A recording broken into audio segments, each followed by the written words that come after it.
Today, I'm walking the streets of Miami to see if I can find a rich husband. Welcome to episode 9 of trying to find my husband in the wild in Dallas, aka not on a dating app. So I keep seeing this question in my comments a lot. Can you tell if a guy has money or not? How do we spot that a man has money? Money, money, money. The only metric women use to find a man to leech off of. Welcome to episode 14 of trying to find my husband in the wild, aka not on a dating app. Where do I find men?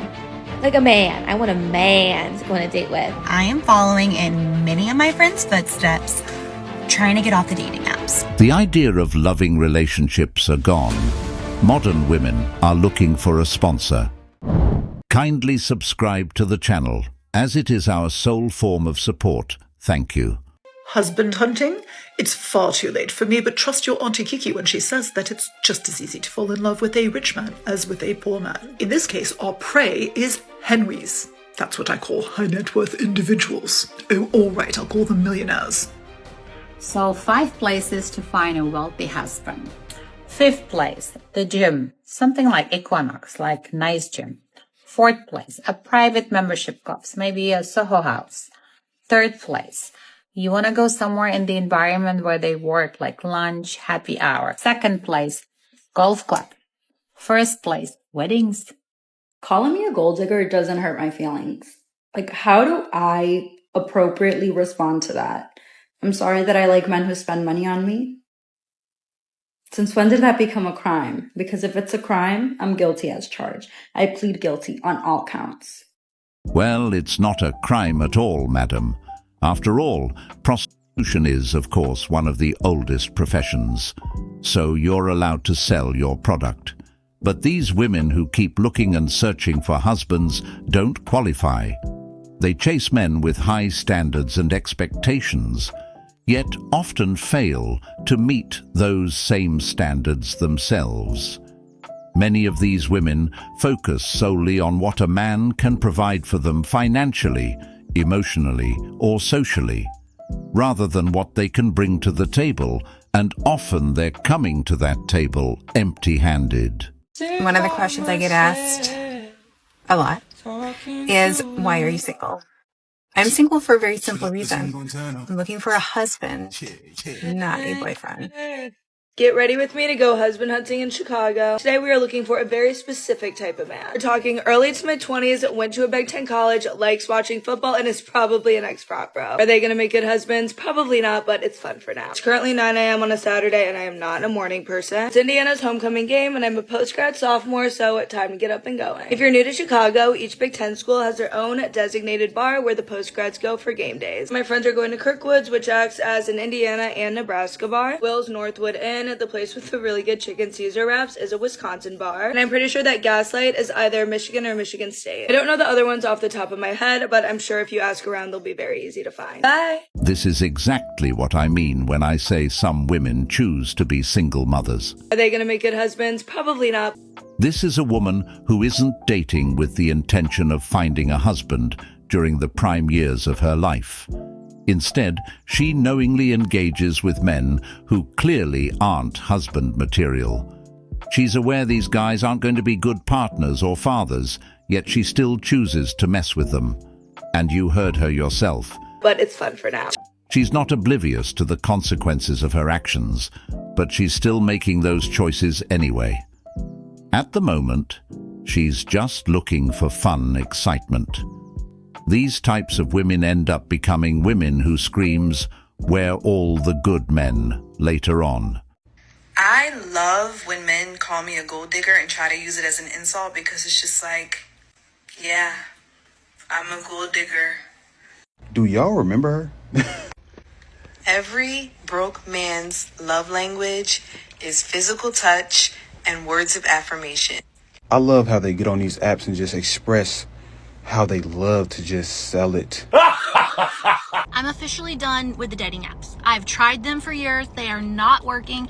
I have not had a single conversation go to an actual date in over a year. So I'm done with it, and it's time to start meeting people out in the wild. But where do I go? Help me out. Tell me different places to go, and I'm gonna actually try out each one of them. What do I have to lose? absolutely nothing at this point. So if you want to help a girl out, let me know where I should go. I've been to coffee shops, but I'll try it again. What should I do at the coffee shops? Tell me something to do at the coffee shops to start meeting new people. I know I have conversations. I've had conversations, didn't go anywhere. So what am I supposed to do? I'm not going to meet someone at the gym. That's just weird vibes. Even for guys to come up to girls, like, I don't think I'm going to do that. Should I go to a baseball game, football game? It's cuffing season. It's October. It's time to go on cutesy dates, but I need someone to go on dates with.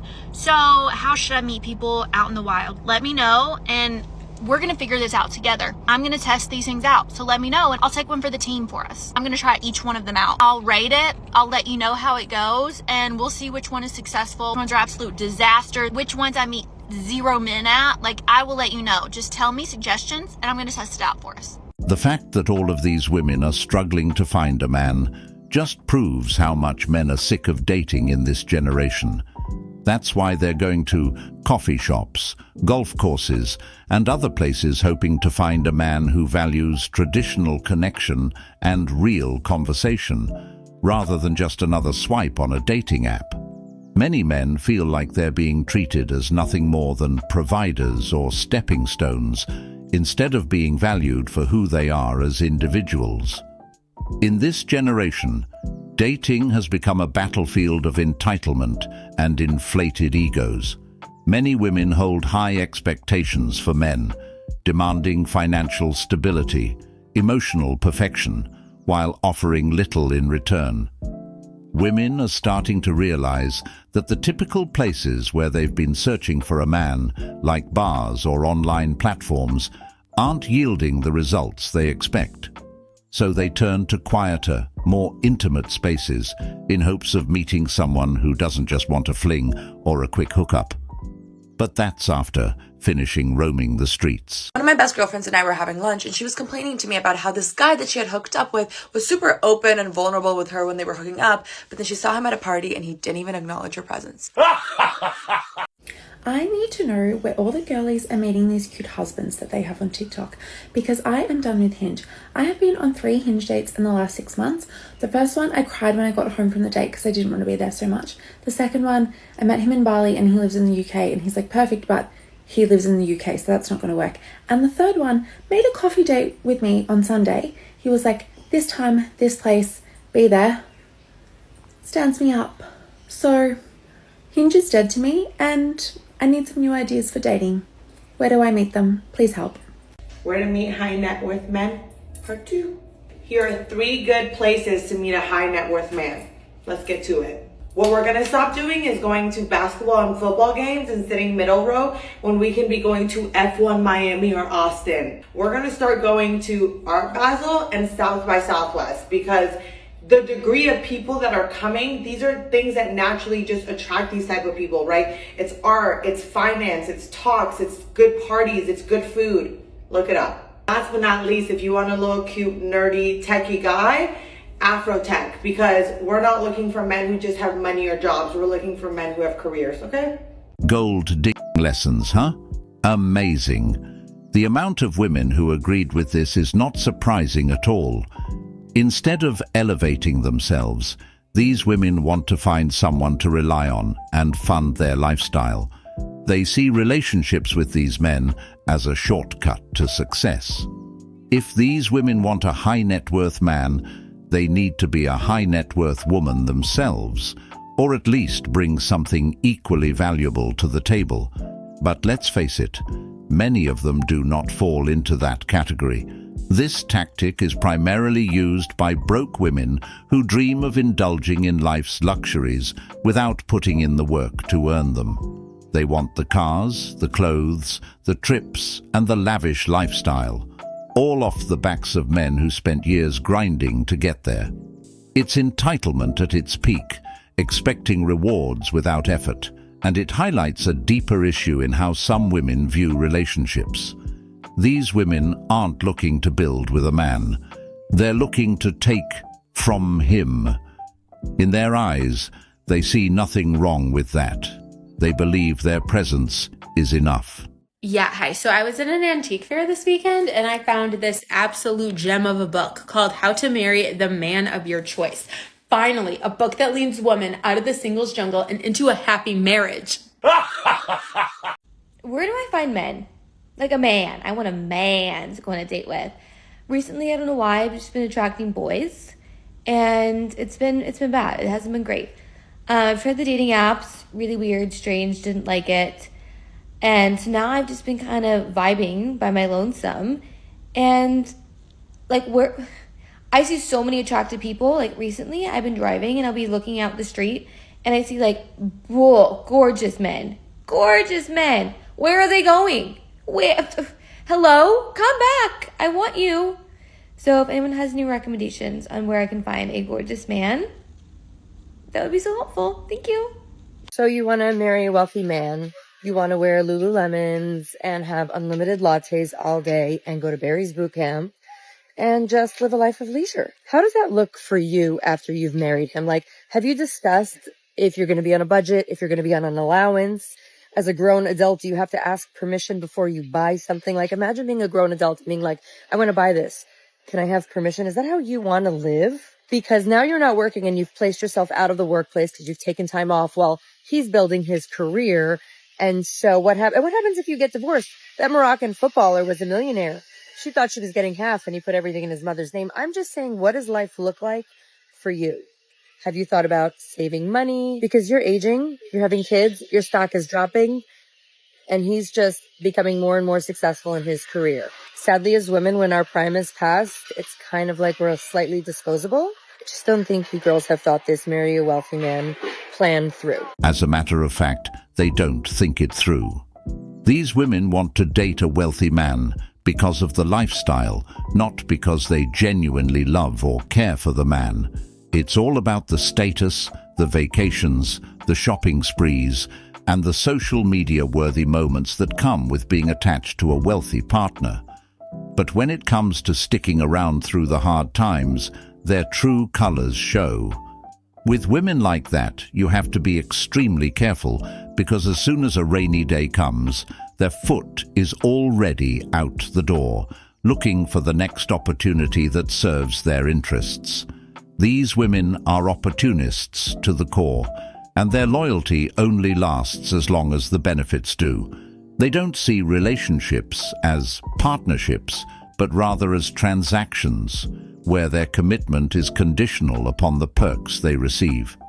The moment the money slows down or life gets challenging, they're gone, leaving you to pick up the pieces.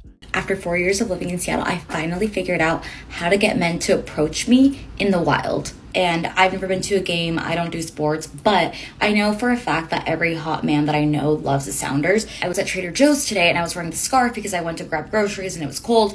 And this guy is like, I like your scarf. And I'm just like, thanks. But in my mind, I thought I was wearing this one.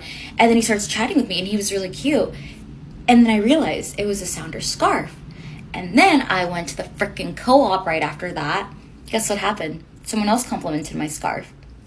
That's the hack for meeting men in Seattle in the wild. Get one of these little Sounder scarves, wear it, you'll pick up hot men. So if you guys could tell me some like basic Sounder facts so I can sound smart when these guys approach me, let me know. But this is the hack. This, not the REI pants, it's the Sounder scarves. Isn't this so cute? I wear it as like a fashion statement. I didn't want a really nice guy when I was 24, right? And so I ended things. I went back on the scene. I mean, things worked out. I got married, got the baby. But relatively speaking, if things didn't work out, and I said to myself, you know what? I do want a nice guy. I do want someone who's stable. I do want someone who's loving. Now that I'm older, I'm more reflective. I know you don't believe in older, but right. I'm older. I'm more reflective, right? I could say I've now changed my mind and I want to reconsider this. Now, whether or not he wants to give me a second chance, I would say he'd be dumb for doing so. But for me to go back, because I was the one who left, he was a good person. What I wanted has now changed. But what if he wanted change too? And now he don't want me? Yeah. I mean, they don't be happy. We have seen this pattern time and time again. Women in their prime leave good men, chase the players and bad boys, get ran through, and then try to find a man willing to deal with all their trauma and baggage later on. It's a tale as old as time, and the cycle never seems to end. These women ignore the genuine men who would have treated them right when they had the chance, only to double back later when the thrill of chasing the wrong guys leaves them emotionally drained and disillusioned. These types of women are dangerous, not only to your peace of mind, but also to your finances. By the time they hit a certain age, many are no longer looking for love. They're looking for a safety net. They've been burned by their poor choices and are operating on survival mode, desperate to find someone who will pick up the pieces of their shattered lives. That's when the nice guy suddenly becomes a hero in their eyes, not because they've developed genuine love or appreciation for him, but because he represents stability, security, and salvation from their bad decisions. The sad reality is that they bring nothing but emotional baggage to the table, expecting the nice guy to heal wounds he didn't cause and to accept a version of them that's far removed from who they were in their prime.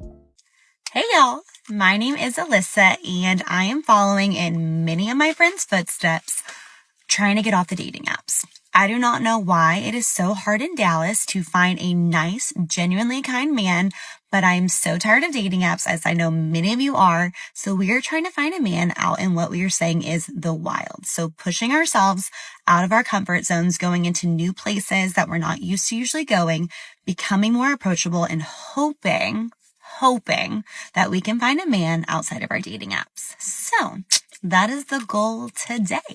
We started on the Katy Trail. It's a Monday. I usually work during the week, but I'm a teacher and we had Columbus Day or Indigenous People Day off. Katy Trail wasn't super successful. I think also just like 9:30, like it wasn't a really popular time of day, but I made myself go. And now we're going to go try and sit at Siddell's, get some work done. I've heard the cafe is a really good place to like see some really good looking business guys, and we're just going to see what happens. So I'll keep you updated. Okay. It was definitely way less crowded than I thought it was going to be. Maybe it's because it's a Monday. I also know it's like Columbus Indigenous People Day. Now, of the couple of men I did see, there were some that were very, very attractive, very like studious or like working on like actual work. You know, you never know in Dallas. They might be in SMU Law School. That would be awesome. But I haven't lost hope yet. The ones that were pretty cute, like there was just no good opportunity to go approach. But what I'm telling myself is like, this is only step one. I have not lost hope. I think the whole part of this too is just like rerouting your own mindset and like being willing to put yourself out there. So this is day one. Go meet. And if you have any good suggestions on where I should meet my potential man in the wild, like please let me know. We got to share all of our tips and tricks. We're all in this together. So bye y'all. See you next time. Just to be clear, I approve of women going out there to date with intention because I personally think it's better than dating apps. Dating apps often feel shallow and transactional, making it hard to truly get to know someone's character. Meeting people in real-life settings allows for genuine connections to form and helps individuals gauge compatibility on a deeper level. However, these women who go out with the intention of finding a man solely for his money, that's where I completely disagree. When the primary goal is financial gain, it's no longer about love, respect, or building a partnership. Instead, it becomes a calculated strategy to secure a lifestyle at someone else's expense. This kind of mindset undermines the true purpose of a relationship and turns what should be a union of two people into a one-sided transaction. It's unfair to the men involved, who often pour their hard work and resources into the relationship, only to discover that the love they thought was mutual was actually conditional. What's worse is that this behavior often exploits the vulnerability of men who are genuinely looking for a life partner. These women aren't seeking a partner to build a future with. They're seeking a provider to fund their present desires. It's manipulative and short-sighted because relationships built on such shallow foundations rarely last.